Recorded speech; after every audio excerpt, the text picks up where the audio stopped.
What's up, everybody? Welcome back to the New and Experienced Investor Podcast. Today, we have an amazing guest here with us. I'm going to bring him on in just a second. I'm Alex Barnett. I'm one of your hosts. I'm the new guy. And that's going to make Don the experienced one. Thank you very much. Absolutely. Joe is on a cruise per usual. He's stuck out at sea for an extra day. So we are super excited to have Don here on the program. Don, I'm just going to read your bio really quick because this is absolutely insane. And I want people to kind of grasp exactly who you are. And then we'll get right into it. Don Pelgrim is a licensed attorney in the state of California and has been chief level executive officer in the banking and financial services industry.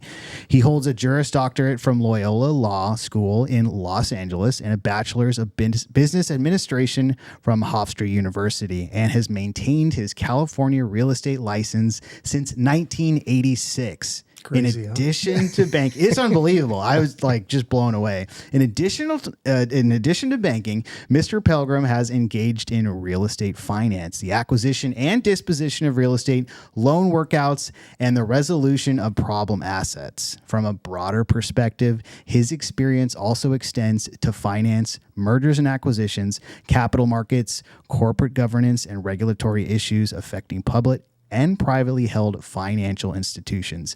In connection with his banking and bank advisory experience, Mr. Pelgrim has received regulatory non-disapproval from the Office of Comptroller of the Currency, the Board of Governors of the Federal Reserve System, and the Office of Thrift Supervision to serve as chief-level member of executive management teams in federally insured financial institutions. He joined the manager as its chief executive officer, secretary and director, and principal in March 2011, and is the manager of the Wilshire Finance Partners Income Fund, WFP Income Fund REIT, and WFP Opportunity Fund. Mr. Pelgrim is also the chief executive officer and securities principal of A1A Securities, LLC, a real estate focused investment banking firm. If that's not experience, I don't know what is. Don, thank you so much for being here. Thank you for inviting me. We appreciate it. Yeah, absolutely.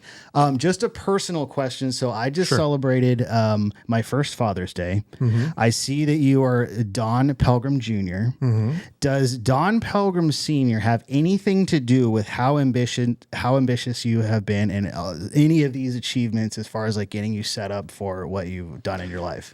Well, fathers always do have that influence, right? Okay. So growing up, he was a big influence on me, but he passed away many years ago. Okay. So before any of the things that you're reading actually came to fruition. Okay. But that baseline as a new dad, that's important. Okay. So where does this drive come from? Lead us back to the beginning. What leads you here?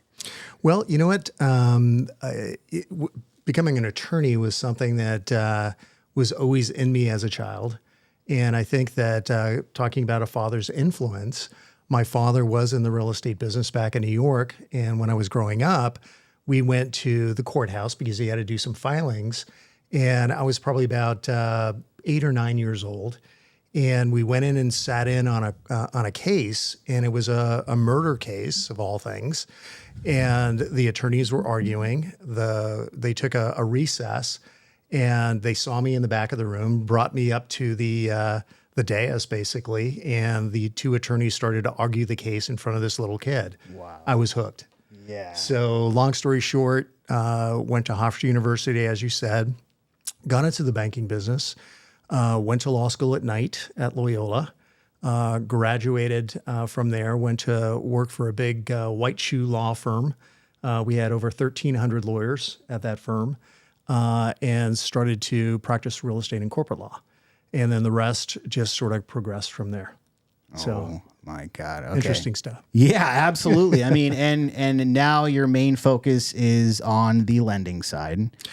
Yes. So, throughout my career, I was always either in banks, running banks, or outside banks, representing banks, but always involved on the finance side of things.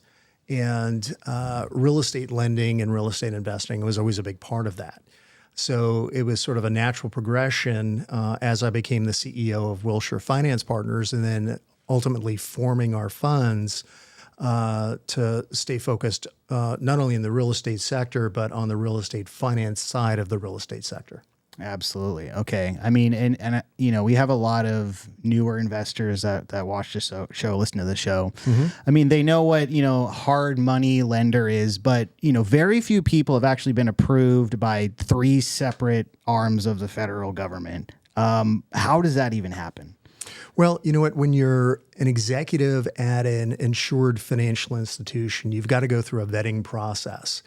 And part of that is an FBI background check, and then they look at your bona fides. Do you have the experience to sit in that seat? Because frankly, you're dealing with people's money and you're dealing with FDIC insurance. So they want to make sure that the people that are in that position have the capability to do that work and be entrusted with that kind of position. So it's that type of process that you go through with each one of those different agencies. Now, the Office of Thrift Supervision was ultimately merged into the Office of the Comptroller of the Currency. So at the end of the day, I had that regulatory non-disapproval. In other words, they don't actually approve you, but they don't disapprove you from sitting in that seat because they don't want to put a good housekeeping seal of approval on anybody in case there is an issue.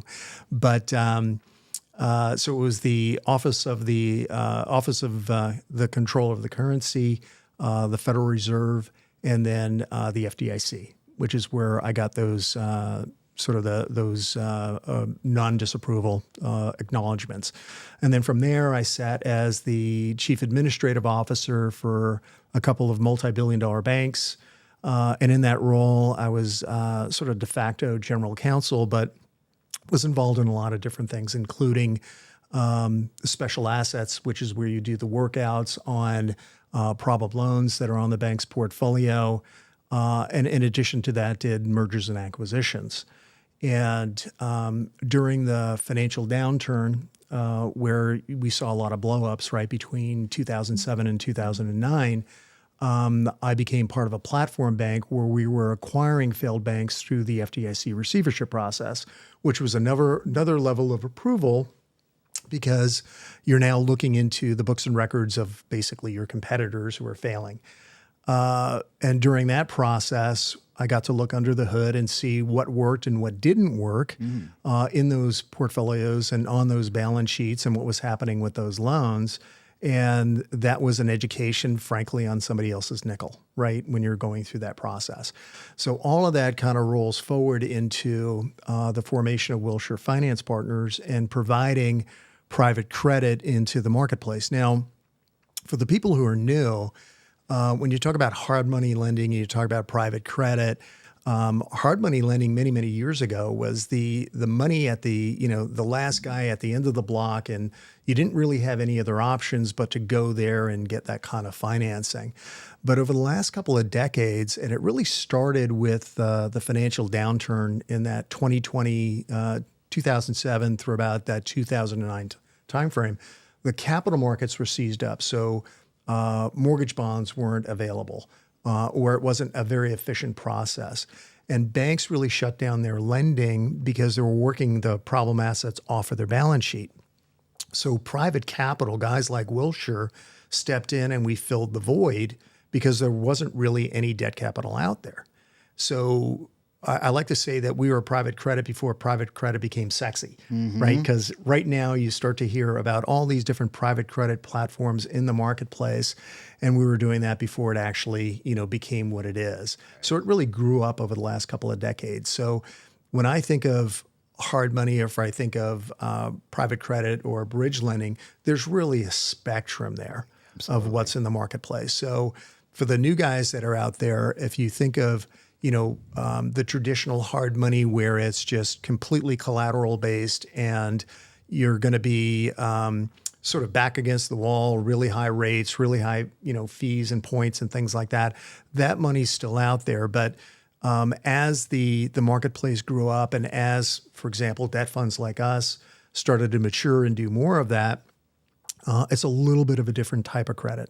Now, the distinction between what we do now and bank credit is still very using that word distinct, very distinctive, because when you go to a bank, they're subject to a whole bunch of different regulatory requirements, and you have to go through the rigors of getting a loan and getting approved at a bank. It's almost like going to Fannie Mae or Freddie Mac, where you've got these very hard and fast rules and guidelines. As a debt fund and as a capital provider, we don't have those same level of restrictions. And as a result of that, it gives us the capability to be a little bit more flexible and a little bit more creative with the types of financing and the structures that we can provide to the marketplace. So that's probably the biggest differentiator or biggest distinction between going to your traditional lender and your private credit or, your bridge lenders. Absolutely. And I think one thing to highlight is your education, as you put it, looking at what deals worked, what deals didn't work back then, because what we've kind of seen since sort of the uptick in private credit is, and sort of the crossroads with social media is, guys being able to start funds that maybe they don't have the experience. Maybe they don't know exactly what deals work and what deals don't work. We just covered the guy that used to be on Bigger Pockets, Brandon Turner. Mm-hmm. He started a fund and he used his social media to raise a bunch of money, and now he's coming out. He lost like 15 million for all his investors, and it's just sort of interesting. I guess people they just think a fund is a fund is a fund, but you have to kind of know who's running it, who's at the top. Do you see more regulatory, issues coming up with that sort of thing? Yeah, there's all different types of rules and regulations that come into play here, and you got to think of it like a pendulum. And what happens is you might have this environment where it's a lot looser, right, in terms of how things might occur or the regulations that might be in place. And then when bad things happen, that pendulum swings in a different direction, and you've got a lot of additional regulation that comes into play, which may be overregulated. And I'll give you an example of that. There's a regulation that came into play in the state of California involving second mortgages, and specifically second mortgages against residential properties. And it's now very, very difficult, almost impossible for a lender to foreclose on a second mortgage without going through a series of steps, including preparing a declaration under penalty of perjury that they followed all the rules and regulations before they can actually foreclose on that second lien. Well, that's overregulation because of what was occurring with some of the lenders that were making those second liens and really sort of abusing the process, if you will. Now you've got this environment where it's overregulated, and at some point that'll go back to the middle again. But that's an example of how that regulation may impact what's going on in the business. For us, when we formed the fund, the biggest thing that was in the headlines at that point was Bernie Madoff. Mm-hmm. And if you recall, Bernie Madoff, one of the biggest Ponzi schemes that happened in the United States. So when you form a debt fund like we have, you really are a little bit more bank-like, because on the one hand of your business, you're going out and you're raising capital from investors, and they're entrusting you with that capital that you're going to go ahead and invest that and protect their principal and give them a return. Then on the other side of your business, that capital becomes the raw material for the lending or the investments that you're making. So it's really you're bifurcating at. So you've got to look at it from the investor standpoint that's bringing you that money, but also the people that are users of that money. So when all of that was occurring, we put a number of different protocols in place for our fund to make sure that we can protect our investors' principal investments. So, for example, we've got separation and segregation of duties internally as well as externally. So when I close and distribute, for example, at the end of the month or the end of the quarter to my investors, there are three parties that are involved in that. I've got a third-party fund administrator, so that way I'm not pushing the statements out to my investors, right? And that was one of the things that was happening with Madoff, was that everything was internal and they were cooking the books and pushing out false statements. Well, I can't do that because I've got a third party that's looking over my shoulder. I then have my auditors that are involved, and they're looking at the books and records at the same time that I am with the third-party fund administrator, and then I'm looking at the numbers. And all of our numbers have got to reconcile before I do a distribution. So that's an example on the investment side. On the lending side of the business, obviously we want to make good loans. We want to make good investments. So, unlike the freewheeling, hard money days where I'm just going to be, going out, kicking the tires and figuring out, hey, is that the right value? And I'm going to, put 40% or 50% against the property, as your leverage increases and as your returns go down, right, because of the competition, you've got to make sure that you're doing your underwriting a little bit differently. So, when we approach the investments that we do and the lending that we do, we go through a process to make sure that, we're checking the boxes and doing the due diligence that we need to do. And then that we're structuring these deals so that, frankly, we want to see the people that we're lending that money to be successful. So when we're structuring something, it's not only for our benefit, but it's for their benefit. So for example, if they're short on a budget or they're not thinking of certain things that might be a part of that transaction, we feel it's our responsibility to call that out. And whether we get the deal or we don't get the deal, at least we're being transparent and saying, hey, here are the things that we're seeing in the transaction. If we can do this, it might be something that we can do. But if it doesn't work for you, no harm, no foul, it's okay, right? And, I think over the years, what that's done for us, it's created sort of that relationship type environment between the people that are using our capital and our capital.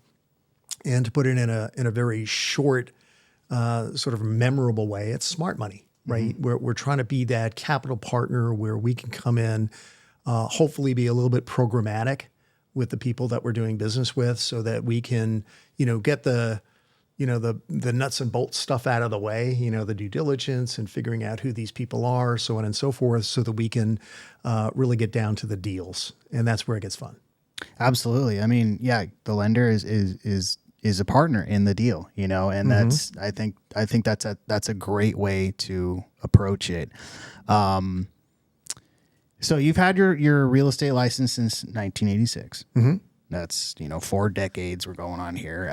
What does real estate look like today compared to when you started? Oh my goodness. Well, when I started out, I was a loan officer in the street and, working for banks and then, just really shagging loans against single family homes. And, at one point in my career, I was doing loans against luxury homes. Minimum size loan, and this was back in the 80s, had to be over $2 million.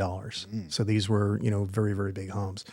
Conversely, when you pivot and you go into commercial real estate and, niches like senior housing, which is what we do, very, very different types of properties, different metrics, if you will, different dynamics associated with that kind of property. So as a result, you're shifting and moving. And as you know, real estate is also very cyclical. Mm-hmm. So it depends on the market cycle that you're in and, how you might approach a particular deal or a particular asset class. So for example, a real good real life example of sort of a shift in the marketplace is office. Right? Mm-hmm. Rolling into COVID, office, specifically in larger cities, was a pretty good bet, right? But when COVID rolled around, you had people who were social distancing, not going into offices, and you had big companies saying, all right, well, you can work from wherever you are remotely, which then translated into we don't need as much office space. So, that's an asset class that I think fundamentally changed as a result of, that particular event.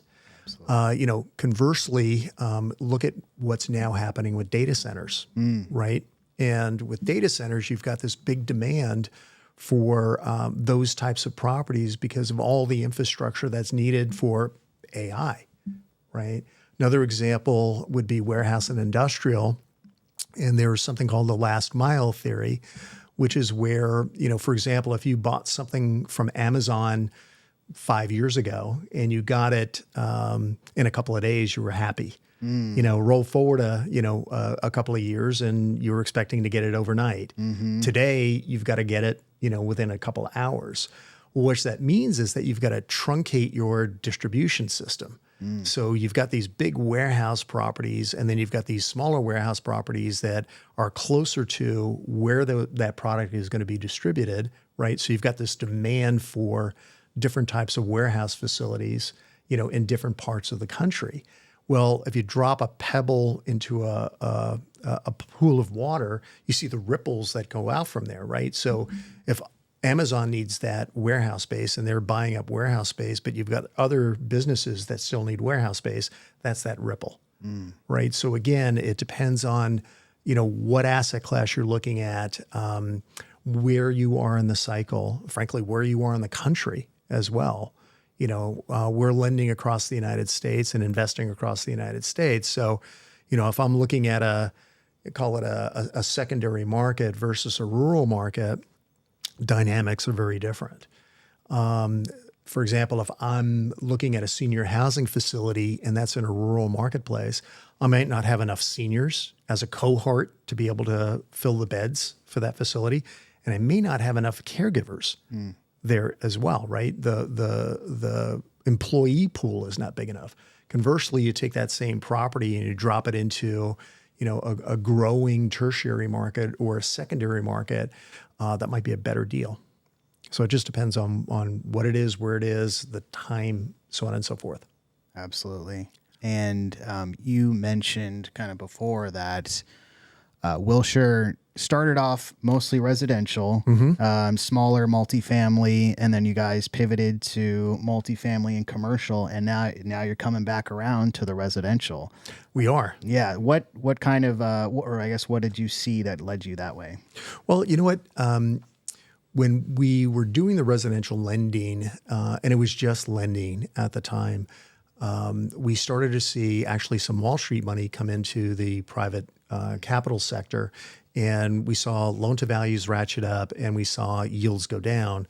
So that was part of the pivot to go into the small balance commercial real estate space, because I was able to not increase my risk, but get, a comparable or better return by looking at different asset classes. However, as I mentioned to you, we operate another fund, which is our opportunity fund. And as opposed to debt, it's doing all different sorts of things. I've done AB note splits. I've done mezzanine financing. I've done JVs. I've done preferred equity. I've done a lot of things out of that particular fund. And when you manage a fund like ours, part of what you're looking to do is diversify into different asset classes, different borrowers or sponsorship, different deal structures, different investment durations, things like that. And, as I looked at our portfolio, I started to think about, the residential side of the business and said, hey, that was our roots. Let's get back to some of that and let's start to create those partnerships with good sponsors in the marketplace where we might be able to create some programmatic relationships. So as a result of that, we are inking a transaction this week for a new relationship within the fund. It's an individual in Los Angeles. He's got a couple of decades of experience buying, rehabbing, and stabilizing smaller multifamily. And we're going to be doing a $1.2 million initial joint venture investment with him on a property in Los Angeles, which has about a 4-year horizon. So again, getting out of the gate, we see that as being a relationship that we can grow and expand and hopefully be that smart capital provider for him. Yeah, no, I think that's really exciting. And I mean, I on the page you brought me, and we'll, I guess we could bring it up right now. We can kind of go over this. Is that a good? Sure, time that's fair enough. Okay, yeah. Yeah. You're looking, these are for fix and flips as well. Yeah. Okay. We'll finance the fix and flips. And again, when I look at the different types of investments that we'll make on the residential side, the fix and flip back in the day, sound like an old man, but back in the day, the fix and flips, if somebody was buying, rehabbing, and turning over property in 90 to 120 days, that was pretty quick. And if you think about it, you'd be able to roll your balance sheet or roll your capital over a couple of times a year. And if you were getting, call it 8 to 9% on a cash on cash return on a real time basis for those types of properties, well, you're in the high double digits on your returns. Now it really depends on the deal, whether or not you can get in and out of it that quickly, the amount of rehab that's involved, and the amount of margin, in the deal. And what was interesting about the deal that we just recently signed, again, being a multifamily property, I looked at it and I modeled it a couple of different ways, both as debt and equity. And really it was about finding a sweet spot with the sponsor that brought us the deal and, where the metrics needed to be for our fund to get there. But getting back to your question, the single family fix and flip, that would be a much shorter duration than say, maybe a multifamily stabilization play. Sure. That might be a little bit longer. And for me, I'm looking at a mix of those different types of investments and those different types of properties within the fund itself, so that I can create the economics, if you will, and the dynamic I want to see within the fund. Absolutely. So, okay. And you're looking at sort of a JV situation. Can you kind of explain to maybe like a newer investor what that would look like? Sure. Well, there's it's almost like saying, what flavor of ice cream, right? There's all different kinds that are out there, and I'm going to start real basic. And when you think of the capital stack on real estate, think of it like a layer cake, right? Because you can have these different layers of capital that can come in on a transaction. So for example, you can have a first lien on the property, right? Which is going to be in that senior position. So that's the bottom of the cake. Then you might have a subordinate lien, second position, third position, so on and so forth. You can have something called mezzanine financing, which is not secured by the real estate, but might be secured by, for example, the LLC membership interests. And that could be useful when you've got a first lien that doesn't permit a second lien to come in behind you. So think of Fannie or Freddie, right? You can have participating debt, which is structured as debt but has equity-like returns. So you might see a preferred interest rate and then a participating return. What's interesting about that form of capital as compared to equity, and we'll get to that in a second, is that once that debt is repaid, there's no tail or trail, right? The capital provider doesn't continue to participate in the deal. So for example, if you think about a multifamily property, they're able to get to a point of stabilization where they can refinance out that participating debt. And let's say it's year 2, but they're going to hold it to year 5 and there's more juice over that next 3 years. Well, they get 100% of that. So that participating debt might be the most effective piece of capital. Conversely, then you might have preferred equity, and preferred equity has rights, preferences, and privileges, which is ahead of common. And usually you'll have some sort of preferred return. And then in a waterfall, you'll have a distribution. So usually the preferred capital is returned first. Their participating interest in the upside gets paid. Then common may have a catch up, and then they start to split. So that might be a fairly common waterfall. With a JV, it actually is a little bit more simple. You might go in and say, you know what, we are going to put up most of the capital. You're going to come in with a little capital on your own, and then we're going to split profits. Now, the easiest way to think of it would be, you're going to bring in 50% and I'm going to bring in 50%, and we split, 50-50 of the profits and the income that come out of that property. Now, that might be okay, but for us, sometimes we want to go ahead and give a little bit more to the guys that are actually running the deal, right? Because we're relying on you. I'm not going in and banging nails. I'm not going in and managing that project day to day. So there's value in that to me. So as opposed to that 50-50 split, you might bring in less capital but get a higher split. right, as a result of that. So it's really all dependent on the deal. It's dependent on the sponsorship. And again, it's finding that point where it makes sense for both parties. So for example, in the transaction that I was talking about a little bit earlier on that multifamily property, I ran the models on all different kinds of structures because it came to me where there was preferred equity, and in that preferred position, I was ahead of common, right? So I sit here in the in the layer cake, and they were going to get a promote. And for the people that are listening in, a promote is basically an additional percentage that the sponsorship is going to receive, but not necessarily tied to capital that they would bring in. So, for example, let's say they bring in, 10% of the money, and they'll get an equal return based on the 90-10 split, but then they might get an additional 20%, for example. So the 20% would be the promote in that kind of transaction.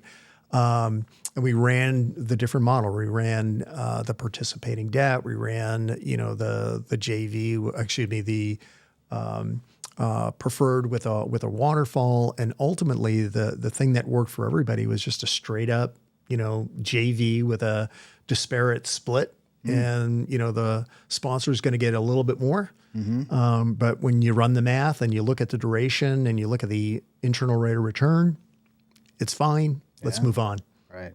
Yeah. Yeah. No, I think it's a great model. I mean, that's kind of how I've been doing my fix and flips right now is, some people want to get started in real estate.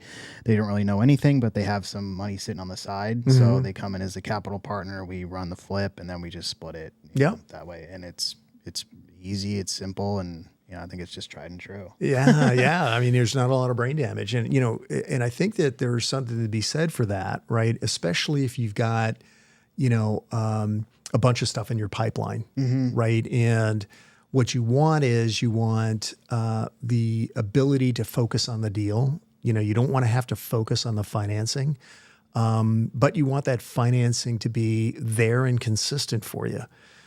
So we've done some stuff where we've put together basically a programmatic platform for a couple of people where you spend a little more time on the front end, but you create almost like a line of credit, if you will. Gotcha. And you say, you know what, if the deal meets this criteria, then it's going to fit, the eligible collateral, call it that, right? The eligible collateral under that line of credit, and draw on it, man, go for it, and it again, you get all of the relationship stuff, the background stuff, the due diligence stuff out of the way.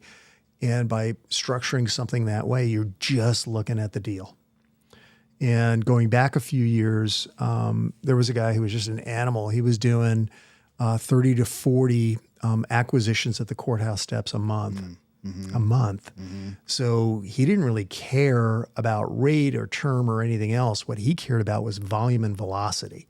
How quickly can I turn this so that I can reload my gun with money and go back out and buy something else? Right. So that's when you get creative as a capital partner saying, how do you do that? And there are ways to do that. Yeah, no, I think it's great. And, you put that at the very top, what you get, reliable capital, and I think that's important, especially out here in Southern California. I mean, it's a competitive market, especially for flips. And so you want to be able to pull the trigger when all the numbers line up and it all makes sense. 100%. So, it's, we used to say you want to act as cash, right? And, there are different ways that you can go into an escrow and get that done. And I think that, one of the ways to get that done is to, have that capital provider, right? That capital partner like you do, right? You've got these investors that now have done probably more than one deal with you. And, it's very easy for you to go in with confidence and say, I can buy this, I can get this done. Right. And for the seller, that's what they want, right? The seller wants somebody that they don't have to be concerned that something's going to blow up. It's not going to happen. And if you've got that reputation, that ability in the marketplace, guess what? You see more deals too. Yeah. Absolutely. I mean, this is great. And is this live right now, or you're still working on? You said you were This still is live. Oh, I okay, mean, this is live. we're, Okay. this is something where we're putting capital out. Okay. And again, we've been doing this on the commercial side of things for, a decade and a half.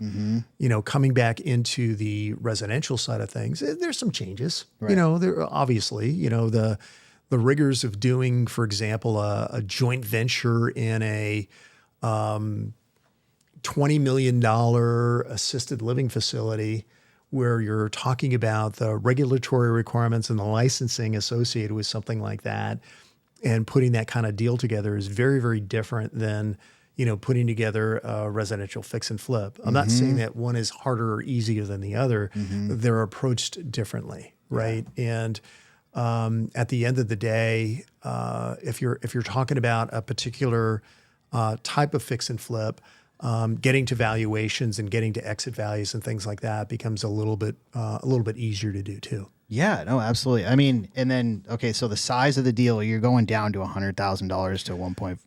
Yeah, that's the size of the check that we'll write. Right. Okay. So we're can you do a deal for $400,000 or $500,000 in California? That's tough to find, I think. Okay. Right. But, at the same time, again, a little bit of gray hair. I've been involved in much, much bigger homes, luxury homes where, we wrote checks in multi-million dollars, and frankly, the air is thin. Right. Where somebody can come in and go ahead and buy that property, right. Because it's really a personalized type of asset at that point, as opposed to being a sort of a standard home. So by capping it at those levels, we want to be in that middle market or lower middle market home where you've got a lot more buyers, you've got a lot more velocity.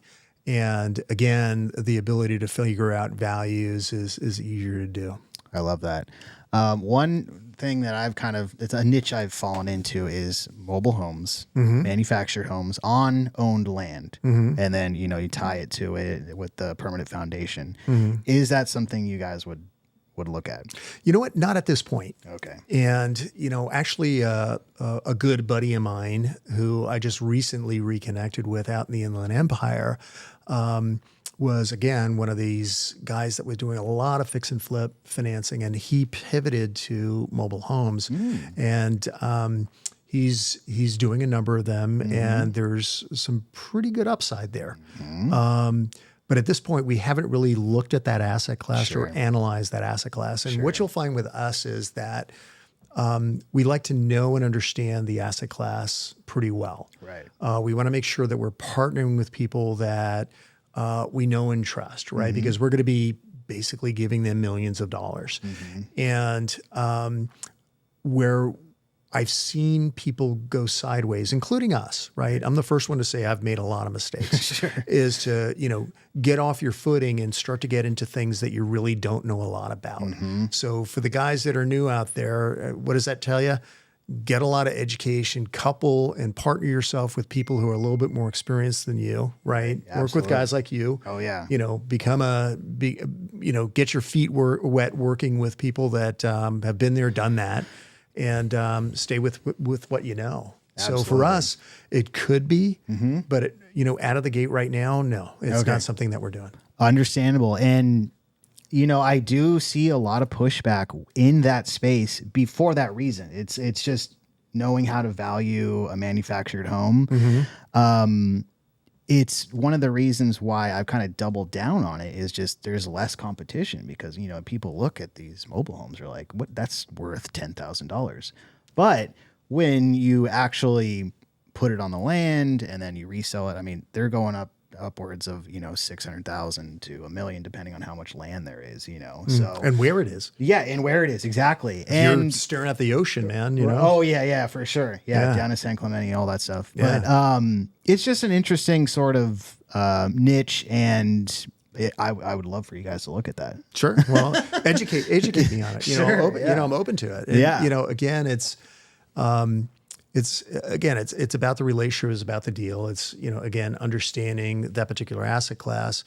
Our last exposure to mobile homes, and this is an unfortunate story, was in Texas. And I frankly inherited this deal. And I'm going to withhold names, even though it's public, but this was an individual that was buying used mobile homes and then selling the mobile homes to the buyers on basically a lease option. Right. The problem was that she didn't really own them. Right. And, and at that point, they had to go through the DMV to get, title to the properties and so on and so forth. And it became a big mess. We got out of it cleanly, but that person ended up going to jail and was bankrupt and all sorts of stuff. Sure. But again, with what you're doing, if you own the land, right. And you've got these mobile homes, I'm assuming that you're either owning them or you're leasing the land and the home is owned by somebody else? No. So what we do is there's a 433A designation. And essentially once you move the manufactured home to there and you put it on permanent foundation, that's what they call it, it becomes like real property. Okay. And so you kind of take the HCD, which Housing Community Development, which is the DMV of the mobile homes, you take them out of it. And it's like, thank God, because it is like dealing with the DMV. So basically at that point, it's like a manufactured home. Right. And it just becomes real property. And then it's good because then the end buyer can get the FHA loan, they can get the VA loan, which is a lot of, those buyers. So that's the reason why we've chosen to go that route. And then just being in the space, you see the nightmare situations with on-leased land, dealing with HCD, the title nightmares, the other person being the legal owner, even though, you've been making payments on it. It's pretty much like a car at that point. So it gets pretty annoying. And the value isn't necessarily in the home. It's when you tie it to the land. That's when it really becomes like an actual asset that makes sense. Yeah. And that would make more sense for us, that kind of structure where, again, you've got the fee interest in the land, and the structure becomes part of the real property. I mean, that to me is a more in the lines of what we would consider than the alternative that I described. Yeah, absolutely. Well, I mean, that's kind of when you, I guess, learn your lessons, and I'm glad you got out of that door cleanly. Yeah, me too.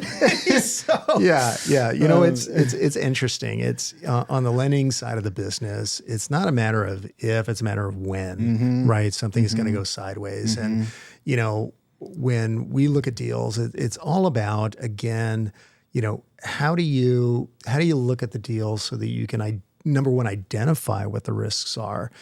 And then there's different ways you can handle the risk, right? You can walk away from the risk. Right? You can jump right in and just take 100% of the risk. You can insure against some of the risk, title insurance or, hazard insurance, or you can mitigate the risk. And, where you make money is in risk mitigation. So it's understanding that risk and then looking at the deal and saying, all right, well, how do we go about this and how do we mitigate that risk so that we can minimize it to the best we can? You can't wring out 100% of it, but, how do you reduce it? And then you look at that and you go, based on what I'm seeing on the risk, what is my potential return there? And you want to have that, frankly, an imbalance where you're going to get an outsized return based on the risk that you're taking. And that's, why people are listening to this podcast, and that's why they're in the, the business that you're in. Yeah, absolutely. And I mean, I'm glad to hear you say that because, you just hear stories, and we've had actually people on here that had gotten into private money lending. They'll join some Facebook group or mentorship, and, one of the mentors of the group will bring a deal in, and they think that it's a vetted deal, and they're going to dump their inheritance into this fix and flip on the East Coast in a historical part of town. And then it just goes sideways and all the money's gone, and you hear that, just too often. And, I don't know if more regulation, I hate saying it, I don't even think that that's the answer. I think it's people educating themselves on, if they're going to be stuck holding the bag or not. I mean, what is your remedy to that? Yeah. It's education. It's due diligence. It's understanding what the issues are and then being able to spot those issues in a deal, right? Again, when we were doing, before we formed our funds, we were doing trust deed sales, right? So we would make a loan, hold it on our balance sheet, and then sell it off to individual investors, kind of like what you're talking about.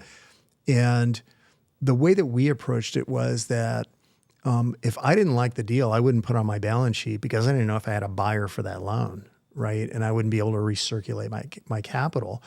And because I'm an attorney, I always stayed in those deals. And, if there was a problem, we would step in and we would help with the workout of those transactions. So I think that, some of that is the due diligence, but it's also the counterparty. And even though I'm an attorney, you can say that if it's not in writing, it doesn't exist. But, in the same breath, you can also say, it doesn't matter if it's in writing if the counterparty is not going to live up to the deal, right? So I think it's about the people and it's also about the deal. So people have got to look at, all of those different elements before they get into something. And like we said earlier, stay in your lane. If you know something very, very well and you're being asked to, deviate into something else, well, get educated very, very quickly on it. Bring the advisors in that can assist you with that. Make sure you're doing your due diligence. And, I think where a lot of mistakes are made, and it doesn't necessarily mean real estate, but just generally is where people rush into something because they're being pressured to rush into something. And there's typically a reason for that, right? And sometimes it's okay to pause and say, hey, time out, I need a little bit more time. Or, hey man, if that's how quickly you need to move, I'm not your guy, right? And just walk away from the deal. There'll be others. Yeah. Oh, that's one of the biggest lessons. And that Joe's taught me is, you'd rather say no to a bad deal than get stuck in something, that because you had a fear of missing out or because someone promised you these returns that are just, 100%, unrealistic. 100%. And there's an old banker's axiom, right? One is which you don't get sued on the loans you don't make, right? There you go. Yeah, yeah. And the other one is that you can't make up for a bad deal through yield, right? Because, think about it for a moment. If I make a loan to somebody and they're not paying me, what's my return? Zero. Right. So you might say, hey, I'll pay you 18% or 20% or whatever it is. It's going back to your example of the guy buying into that property on the East Coast with no due diligence. Well, their eyes get big because of the returns that, they're being promised. But at the end of the day, it ain't there. Yeah. So, sometimes it's, again, pausing, looking at the transaction and, hey, if they're promising you 15 or 20%, pause for a moment and say, there's got to be a reason why, that's being promised. And is it real? Is it viable? And sometimes it doesn't take too much to figure out that it ain't. Chances are that it's not. I when my wife was pregnant, we were kind of hunkered down. I got into like the old Charlie Munger speeches and it's just good to hear. And he's just like, these guys are promising returns. It's probably, snake oil. It probably is, and that's, and he's talking about from investing since the Depression, know? And not much has changed, It's like people feed on your fear of missing out. You get rich quick. There's a lot of that out there. And one thing that real estate has taught me is that it's a long game. So, if you got to pass a deal and you got to take your time and build slowly, that's the actual wealth rather than you jumping on some deal and losing everything that you built in your retirement plan. 100%. And I think that, getting to your point, it's not get rich quick. The guys that are successful, the guys that do what you do that are successful, they're at it every day. They're heads down, they're looking at stuff. You're probably, if you're like us, you've probably looked at, 500 or 600 different deals and you'll pick up 4, right? Or 5, because all the other ones that you saw were just not there, right? But when you see that 4 or 5, you're on it, You know, you're all in and you're moving quick. And, you know, at that point you're committed and you're getting that deal done. Right. So I think that's part of the lesson is, it's if you're looking for an easy path, I don't know if there necessarily is one. Right. I mean, at least if there is, tell me about it, because I haven't seen it yet. I would say the only cheat code is getting a mentor. When I teamed up with Joe and I just kind of was like a sponge around him. I mean, he's got 5 decades of experience. So when I first started out and I didn't have that pattern recognition, I was like, Joe, here's the deal. He's like, no, that's not a deal. He's kept me out of some really bad ones just because, you know, I didn't know what I didn't know. So that right there is an amazing cheat code. Get a mentor, especially someone with decades of experience. And if you could just learn from them. I think that's right. And the reason I was laughing was that it brought me back to probably the first week or two when I was just out of school as a newly minted lawyer, going to work for this big firm. And, you know, one of the partners asked me to write a document for him. And I think the only thing he didn't cross out or correct was my name. But that's how you learn, right? Yeah, I mean, you make those mistakes and, you know, you have somebody that's looking over your shoulder and, you know, say, hey man, this is, you know, think of it this way. So yeah, I agree with you. Okay. I love that. Are you mentoring anybody? I mean, do you have like new people at Wilshire that you got your eye on, or how does that work in your life today? You know what? No, I'm bringing on, or I'm in the process of bringing on another person, which is going to be sort of like a transaction coordinator for us, because we have a need. And yeah, we'll do some mentoring and some training for that particular person. Nobody comes out of the womb doing what we do. Sure. Right? So they're going to need some assistance and some guidance.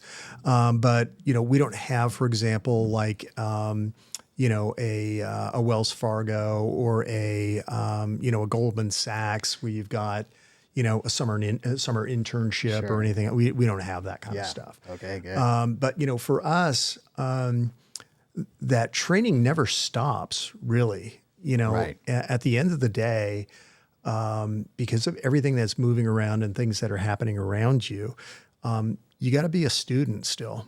And I'm going to use artificial intelligence as, you know, the sort of the next thing where, I mean, man, I don't know enough about it. Right. All I know is that, you know, the things that it's been able to do and the efficiencies that we've been able to gain so far are tremendous. I know. So, you know, we've hired one developer, and we're in the process of hiring another group of developers to assist us with developing some proprietary systems that we're going to bring in-house, you know, for some of the things that we do.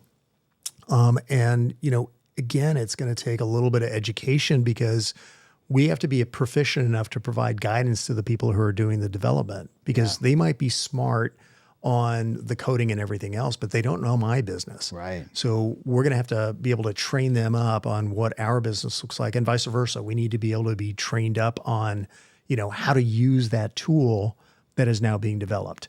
And that's just, you know, a very simple example. Yeah. You know? And then getting back to your point about mentorship, you know, find those people that you can, you know, put around you, you know, and it may not be an everyday kind of thing, Right. but having that ability to pick up the phone and ask somebody a question or bounce around a concept or an idea, I think is invaluable. Absolutely. Just another pair of eyes on whatever you're working on is great.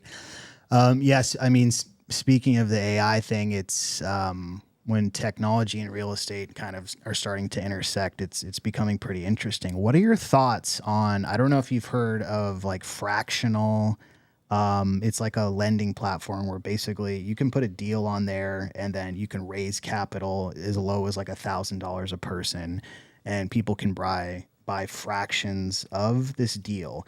Now, it doesn't have to go through the SEC or anything. You basically just create an LLC with each member on there. And then you're able to buy property that way. And I've seen some other ones where you're able to buy fractions of a fix and flip. I mean, what are your thoughts on that? Well, I'm not so sure it's not a security. No, exactly. Okay. Exactly. So I would look into that side of it, especially if you're going to be using it, because effectively what somebody is doing is they're giving you money that you're going to be managing with the expectation of a return. Right. That's sort of the definition of a security. Yeah. So, then you've got compliance with the 33 Act and the 34 Act, and the different platforms that were out there use different rules and regulations for that capital raising. So for example, we operate as under Rule 506C of Regulation D of the Securities Act, and what that is basically a private placement, and we have to follow the rules in order to use general solicitation. So general solicitation means that I can use the web, or I can use advertising in any real form I want, as long as 100% of the investors are what they call accredited investors. And an accredited investor for an individual earns either $200,000 a year individually or $300,000 a year jointly, with the expectation of earning that same amount this year, or has $1 million in net worth excluding their home.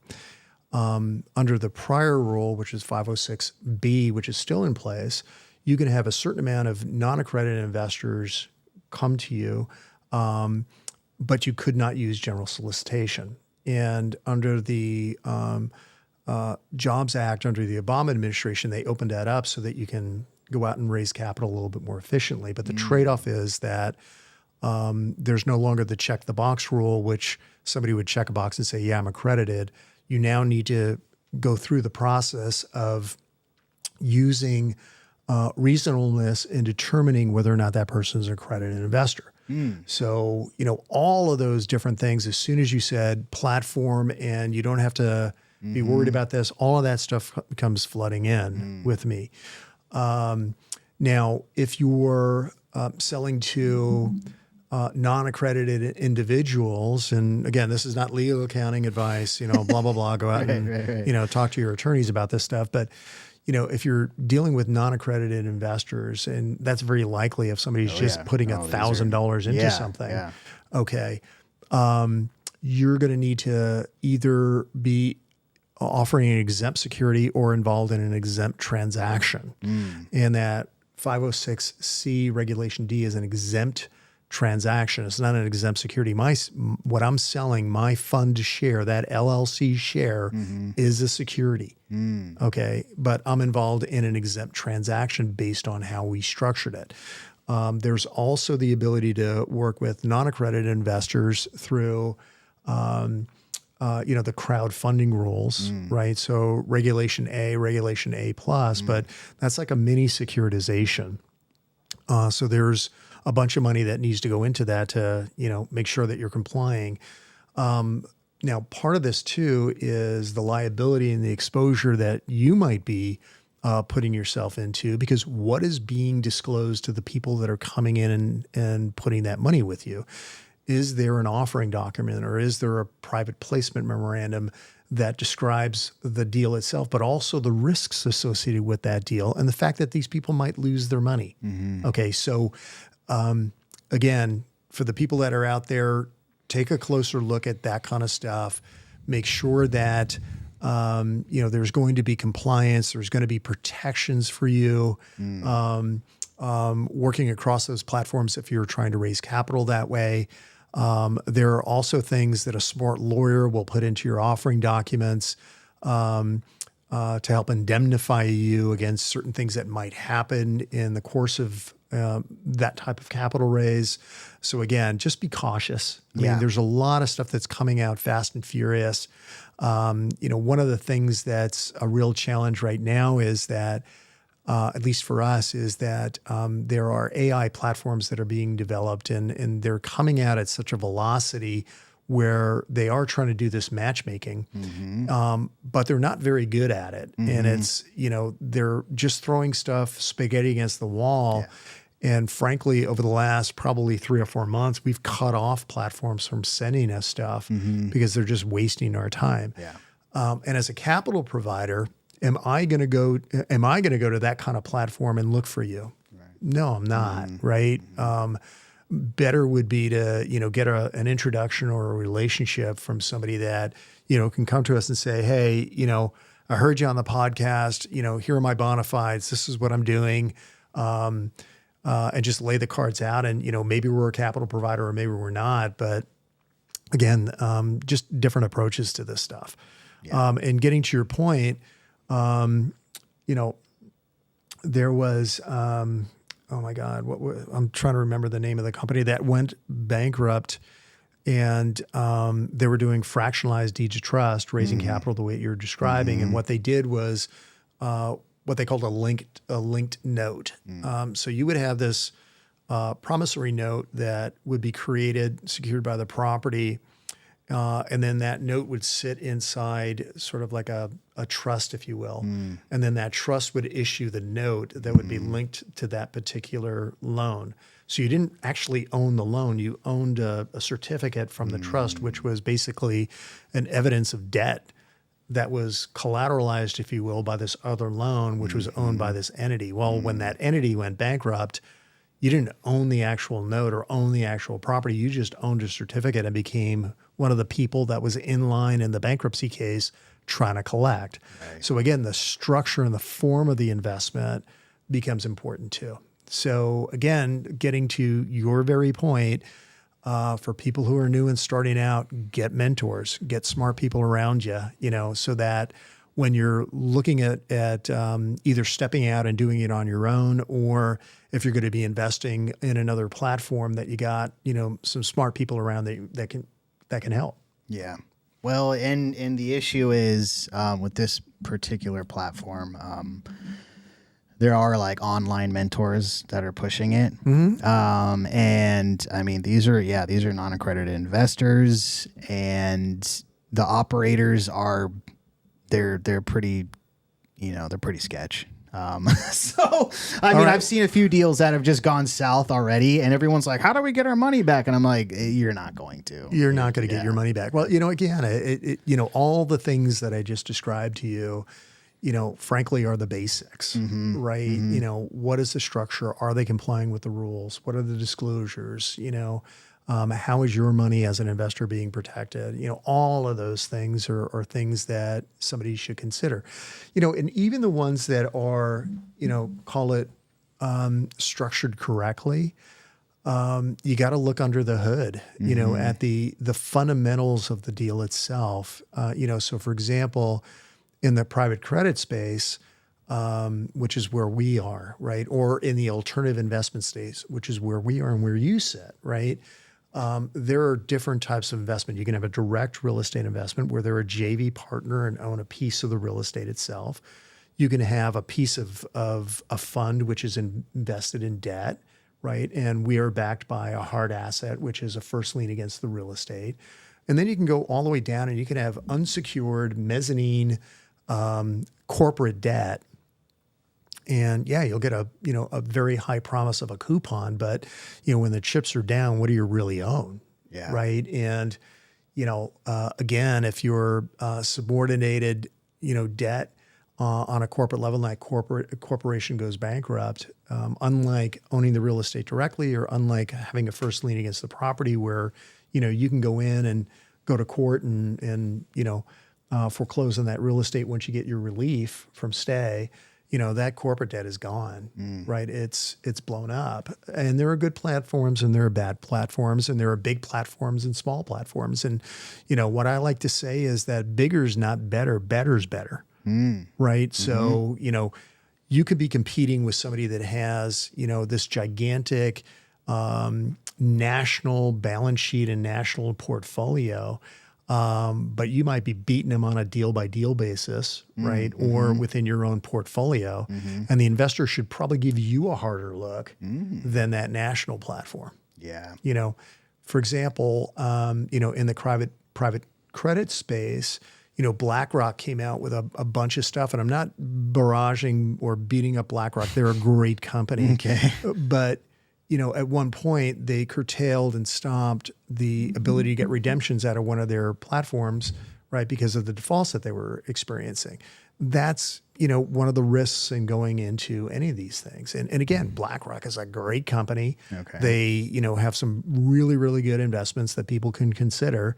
But, even the big guys have challenges here and there. Oh, yeah. I mean, I just remember 2021, 2022, like Zillow, all the iBuyers that were coming into to the fix and flip space, they were just overpaying for every property. And then you go and look at it, they made no money. They lost, it seemed like billions. And then that's it. They just write it off, I guess, and keep going. Well, is it their money? Yeah, no, that's what I was going to bring up. Even with BlackRock, it's like they might be playing with the house money, and it's a transfer of risk, right? And when we saw those subprime loans being securitized, back in the day, and they were going into widow and orphan portfolios, right? And then those deals blew up, and people were not getting paid on them, and people were walking away from those homes because they were upside down on those mortgages. Getting 125%, on a property that you're really betting on the come that it was going to continue to appreciate. I remember being interviewed by a local newspaper when I was working at the bank, and they were saying, "Well, doesn't that family?" Do they have an obligation, a moral obligation to continue to pay, or should they walk away from their home? And I didn't answer the question. I answered the question with a question and said, well, was there a moral obligation to make their payment so that the lady that's got that in her IRA doesn't have to eat cat food? Mm-hmm. Okay, there's no straight answer to that, right? There's no good answer to that other than, again, getting back to that fundamental premise, look at the deal, look under the hood. If you're getting involved in, a platform type of investment, understand the structure, understand, how that investment operates. And, is the investment being, offered up as with full transparency? So, for example, if I'm going to invest in a property, somebody might be telling me about the ARV, mm-hmm. right? Mm-hmm. So, I'm looking at the after renovated value, but, what's my going in leverage? What is the basis on that property? That basis being the purchase price of the property, and then, the rehab that might go into that property and the other costs and expenses of acquiring that property. And, what's my leverage point based on that? Okay. Because that ARV may or may not be there. Mm-hmm. Once I look at that basis, then I'm going to be looking at the viability of being able to get to that ARV number. Yeah. Right. Yeah. So, it's a holistic view of the deal, I guess. Yeah, absolutely. Especially right now. I mean, I still see people that are, they're projecting the ARV like it's, 2022 or whatever. And, and I'm just like, dude, you do not want to get caught with your pants down. It's a long game, and it's a marathon. So, in one deal can just wipe out all your capital, and then where are you left with there, Yeah. And again, it gets down to the modeling, right? So, for example, are you modeling an increase in rents that, doesn't make any sense? I mean, are you trying to set a new high in the marketplace, when people really can't afford what they're paying right now, you know? And then when you're modeling your expenses, are you doing something that's ridiculously below, CPI or something like that? So I think that it boils down to reasonableness. Now, the difference, though, when you're looking at an income producing property versus single family home on a fix and flip, you've got different potential exits on that single family home as opposed to, say, that multifamily property where somebody's really going to be looking at the cash flow and looking at the cap rate when they're buying it, as well as the current interest rate environment. Conversely, you might have a little bit of squeeze based on the interest rate environment and affordability, right, on that single family home, but the dynamic and the impact's a little different. Absolutely. That's a good segue. I have a few videos that I want to play for you. There's some topical things. I'd love to get your take on it because, you just have so much experience. Sure. I'd love to see exactly what you think. So we're going to need to put the headphones on. Oh, okay. Part. Just grab any one of these? Yeah, just grab that one right there. That's perfect. Okay, the first one is Federal Reserve leaves interest rates unchanged under new chairman. The Federal Reserve deciding to hold interest rates steady as we expected. This is the first move under newly minted Federal Reserve Chairman Kevin Warsh, and they described the economy as expanding at a solid pace. They said the job gains have kept pace with the workforce, and they do say that inflation remains elevated, and they say that owes in part to the conflict in the Middle East. I think the big surprise here is the statement and how short it was. The Jerome Powell-led Fed in their last meeting in April had a 340-word statement. This statement is just half a page. Kevin Warsh has dramatically shortened this particular statement, and it is, by the way, a unanimous vote. The Federal Reserve. So, thoughts on the whole interest rate thing, because it was supposed to be Trump's going to fix everything. Interest rates are coming down. The world will be saved. Well, first thing is that I don't know about you, but I don't have a crystal ball to predict interest rates. Yeah. Okay, and I think trying to predict interest rates is a little bit of a fool's errand. And over the years, you can look at the guidance from the Federal Reserve, and usually they're pretty good about giving you an idea of what they're thinking and how they're approaching it. I think higher for longer is what we've been living in for the last several years. And when we saw those bumps by the Fed, in our business at least, we saw a lag of somewhere between 6 and 9 months between buyers and sellers, right? Where the bid and the ask, right? What people were willing to pay and what people were willing to sell for, it was very wide because of the expectation of, the interest rates and also capitalization rates. And it took a while for sellers to start to realize that, the value that they had when rates were in the threes and cap rates were ridiculously low, right? We saw some cap rates on multifamily that were, high threes. My goodness, when that changes, you've got all that compression and, you started to see that narrowing and you started to see more deals done. We saw a tremendous pickup in Q3 and actually to this point, in deals and deal inquiries, because I think that people started to realize that, this is the new norm. This is where deals are going to get done. So, I think that if the Fed holds firm, that's probably okay. People are predicting that there might be a 1/4 point bump by year end. In some respects that's material, but hey, when I started lending in the business, rates were at 18%. Yeah. So, something at 6% or, 6.5% is still pretty reasonable. I think what was an unrealistic expectation was that rates were going to remain at 3. Yeah. Okay. So I think you can make money in any environment. Absolutely. But again, I wouldn't get too over my skis on trying to predict where rates are going to go. Look for those better deals and, do the math and anticipate that you may have a change in rates, over the next couple of months.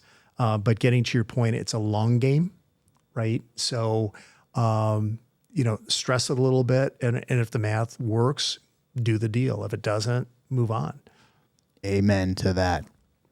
This next one is $162 billion in multifamily loans come due between July and December 2026. 8 seconds. That's all it took me last night to pull every multifamily loan in the country coming due between July and December 2026. $162 billion.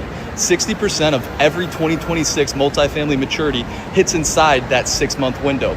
The math nobody else is running yet. Average rate locked in at 3.6%. Average refi quote today, 6.3. The gap, 270 basis points. Then I overlaid the markets posting negative rent growth. Austin, Nashville, Atlanta. Those are the panic calls landing in 90 days. If you're sitting around waiting for a broker to call you, you're already third in line behind the listing agent and the workout desk. I'm not waiting, I'm pulling the list right now. Comment list and I'll send you those submarkets I'm tracking.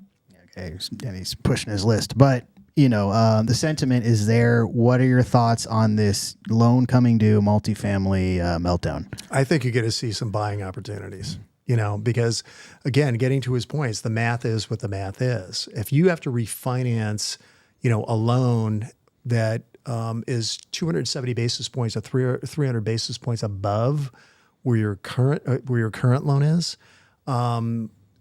and you've got a capitalization rate which kind of tracked what went with interest rates. Now, they're not in lockstep, but usually when you see an increase in interest rates, you're going to see an increase in cap rates, because the cap rate is your theoretical, return that you need to get on that investment as opposed to a risk-free rate. So if treasuries are going up, your cap rates are going to go up, all of that fun stuff. So you're going to see compression. You're going to see compression in both the not necessarily net operating income, but the ability to cover debt service based on that, all things being equal, that current net operating income. And then you're going to have valuation issues based on that capitalization rate. Now, there are going to be guys that are going to be able to make it through, and there are going to be guys who are not. So I think for people who are well-positioned in the marketplace, there may be some buying opportunities. And I think that, for people who, just think of it logically, right? If you're hemorrhaging and you own a property, how long are you going to continue to write checks to cover that debt service before you go, you know what, I got to rip the Band-Aid off, take my loss and move on, right? So we're going to see some of that. Now, have I been saying that for a little while? Yeah, I've been saying that for a little while, but there hasn't been blood in the street necessarily, right? So, it's very possible that, other forms of capital are going to come in, on those properties. Again, getting to your point, the long view, you may see some rescue capital come in the form of equity. You may see capital calls, from the partners if they're, all in and believe in that particular piece of real estate. They might bring the additional capital in. You might see some sort of cash in refinances, if you will. Yeah. On those deals. And several years ago, we were doing a couple of those as well. So again, it doesn't necessarily mean that there's, again, going to be blood in the streets, but I think that there's going to be some opportunities for guys like yourself to go out and acquire some stuff. Yeah, no, exactly. And one thing I love, even with all this technology and the AI, it's like with real estate, the fundamentals are the fundamentals. And if you can grasp those concepts, you're going to weather the storms through all these ups and downs. That's really where I mentioned we kind of covered Brandon's story, the Bigger Pockets guy, where his whole thing was like he was like the Burr, a refinance guy, just doing regular fix and flips. He built this fund, and then he got into the multifamily space. And on paper, he did everything right. He stabilized. He got rents up. He did everything right, except he was counting on the rates coming down. And when they didn't, he had to go for a capital call, and then he just couldn't make it happen. And so he had to sell at a loss, and then lost all the investors' money. So I think it's twofold. He stepped out of his lane, maybe, by going into the multifamily too soon. I don't know. Maybe he was a little too optimistic on the rates and tried to, have the crystal ball, and unfortunately it didn't work. Yeah, it could be. And I think that, there are other funds that have cratered, as a result of that. And conversely, there are funds, and, the investors in our fund, obviously we don't hold 100% of their money, right? We're a sleeve or an allocation that they make to us in their overall portfolio. And some of them are invested in, straight up real estate investment trusts where it's an equity investment, and specifically in multifamily, and things like lengthening the duration of the overall investment because they don't have the ability to sell or they don't have the ability to refinance, or things that are occurring. And what that does, it affects the liquidity of the investor within that fund.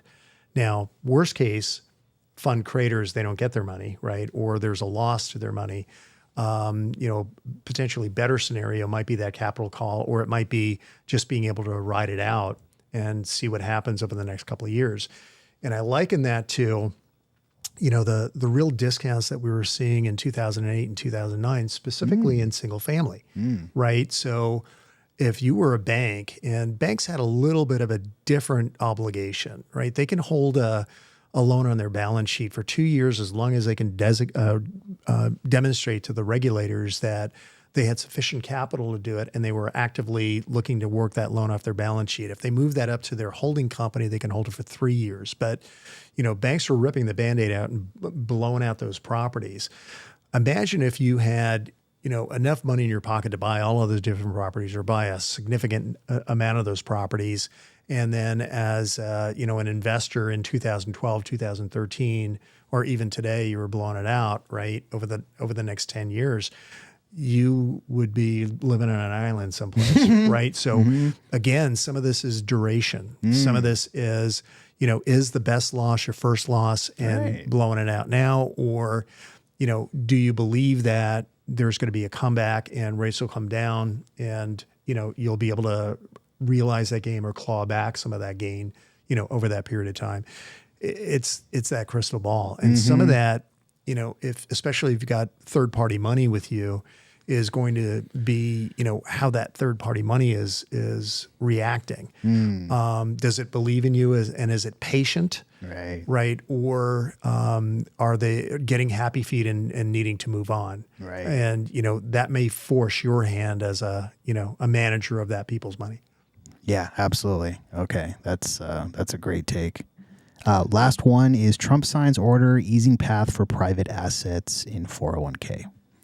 U.S. President Donald Trump has signed an executive order that allows employees to invest in private assets through their 401k retirement plans. What does this move mean for how you should manage your retirement savings? Here's what you need to know. The industry has argued that opening 401ks to private assets would give ordinary retirement savers access to bigger returns and more investment options. To give you some numbers, BlackRock recently estimated that adding private market assets could bump up returns by about 50 basis points a year and lead to 15% more money in a 401k plan over 40 years. While generating higher returns is important, you should note that financial experts caution that the potential of higher returns can also come with downsides. First off, private equity's entrance into retirement accounts could push costs higher for investors. Another concern is that private assets tend to be less liquid than the publicly listed stocks and bonds found in a typical employer-sponsored retirement plan. This means it could be harder for Americans to take out money from their plans before retirement should they need to access their savings quickly. Finally, there is greater risk involved. Advisors point out that it is often harder to assess and value private assets because there is less information publicly available.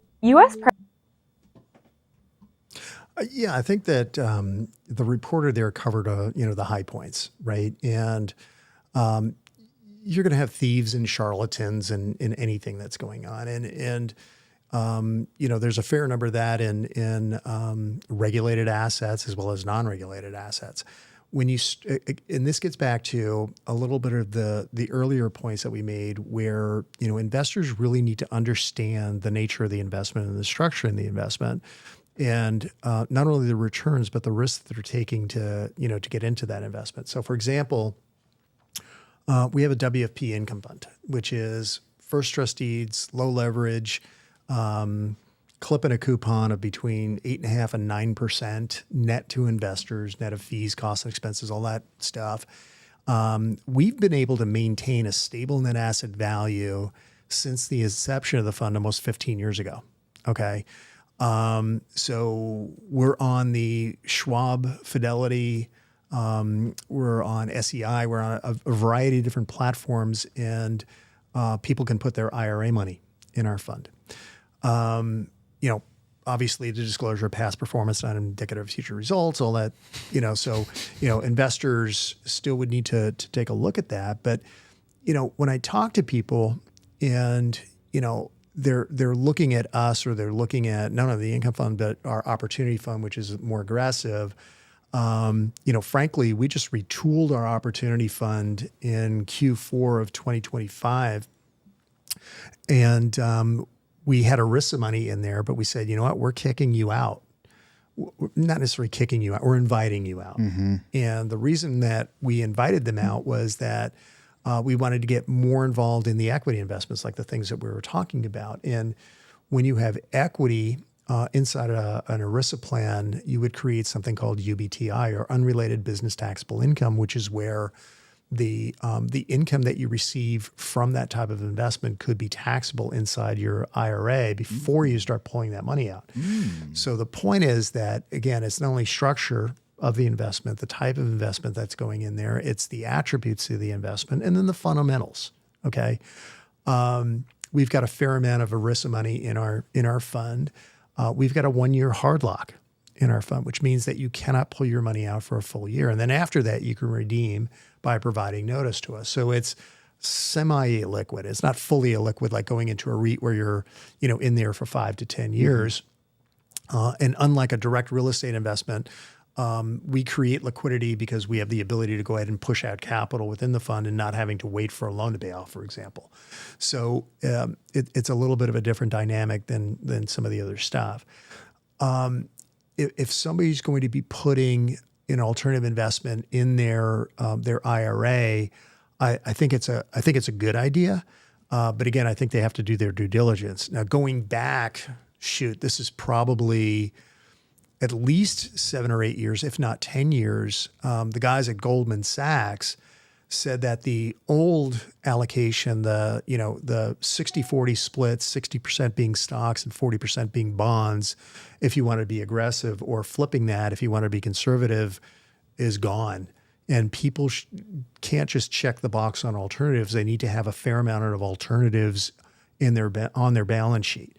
And what they were saying back at that time was somewhere between 15 and 20% of the overall portfolio should be in alternative investments. Now, there was also another study that was done a couple of years back by Capgemini, and they were looking at ultra high net worth individuals, and they were looking at a variety of different attributes over different geographic locations, the United States, North America, Europe, so on and so forth. And they came to the conclusion that when you add back real estate investments and you add back other types of alternative investments, high net worth individuals and ultra high net worth individuals actually have a much higher percentage in alternative investments. You start to look at university endowments and you start to see them with very, very high levels of alternative investments. So do I think that individuals and even non-accredited individuals should have some exposure to alternatives? I do.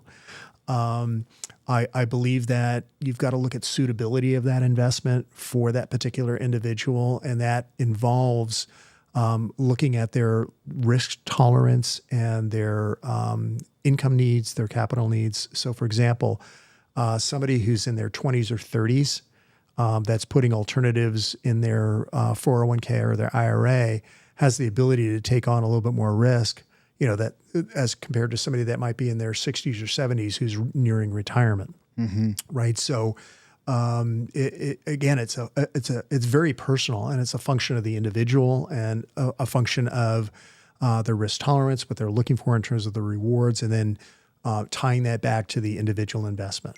So I think the reporter there hit a lot of those high points. Sure. Okay. Overall, it's a good move by Trump.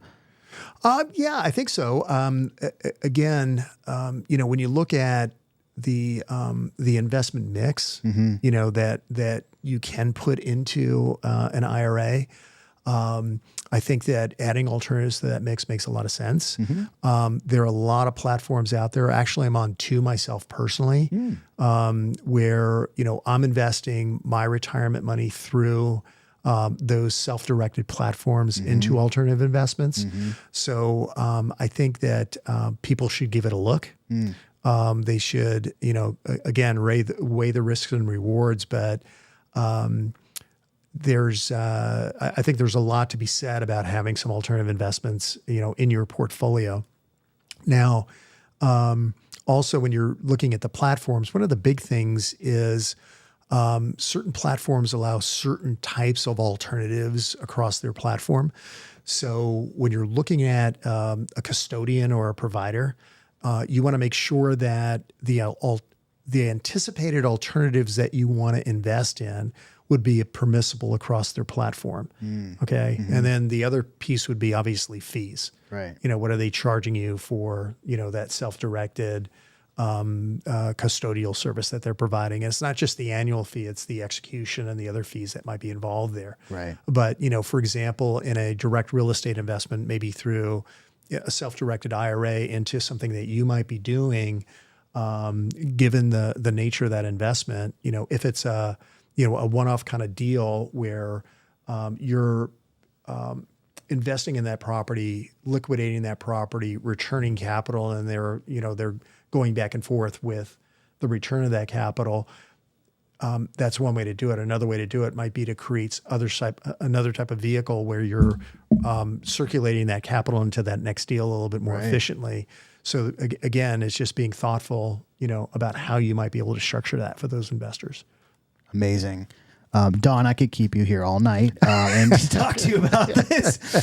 Thank you so much for coming on. You're welcome. This has been absolutely wonderful, and we would love to have you back next time. Joe will be here, and then I think we could do a whole nother couple hours with everything that and I would love to know what you're investing your retirement in. Well, thanks for having me. It was a lot of fun. Absolutely. I appreciate it. How can people reach out to you if they want to know more about Wilshire and all the products you have to offer? Sure. Well, you can go to our website, which is wilshirefp.com. So WILSHIRE, F as in finance, P as in partners.com. You can reach out to me, first initial, last name. So D as in Don, Pelgrim is spelled P as in Peter, ELGR, M as in Mary, and the suffix is the same, wilshirefp.com. That's probably the best way to get a hold of us. You can also call us 866-575-5070. And you can also contact you guys here. Yeah, Because absolutely. You've got all my contact information. There you go. Yeah, we're going to have a meetup. Joe's going to be teaching how to fix and flip on Monday over in Irvine. So I'm going to bring these with us, and we'll make sure to get people, in your pipeline. Sounds great. Yeah, appreciate it. Thank you so much. Thank you guys for watching, and we will be back here next week. Thank you so much. Take care.